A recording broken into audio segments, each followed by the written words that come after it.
اللهم صل على سيدنا ومولانا محمد صاحب التاج والمعراج والبراق والعلم، دافع البلاء والوباء والقحط والمرض والألم، اسمه مكتوب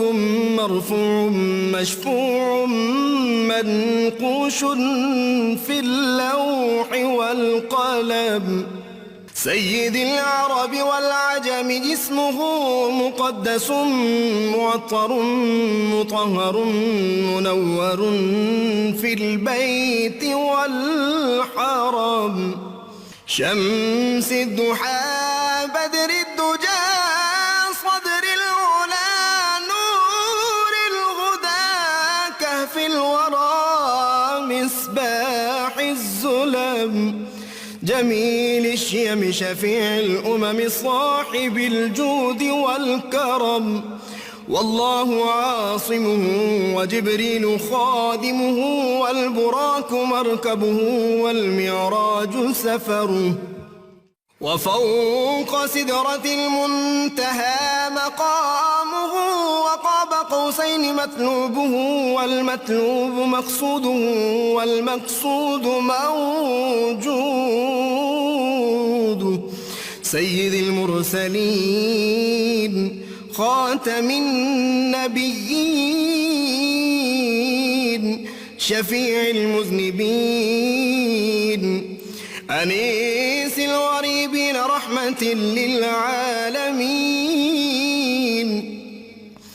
راحة العاشقين مراد المشتاقين شمس العارفين سراج السالكين مصباح المقربين، محب الفقراء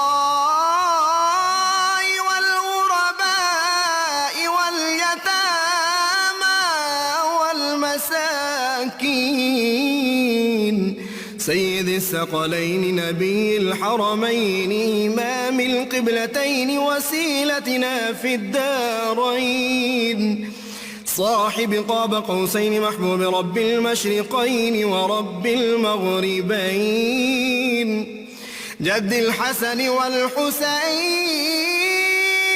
مولانا ومولى الثقلين، سيدنا أبي القاسم محمد بن عبد الله نور من نور الله،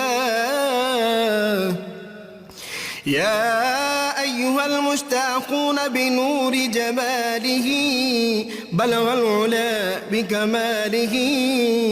كشف الدجى بجماله حصلت جميع خصاله،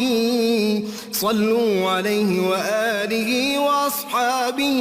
وسلموا تسليما.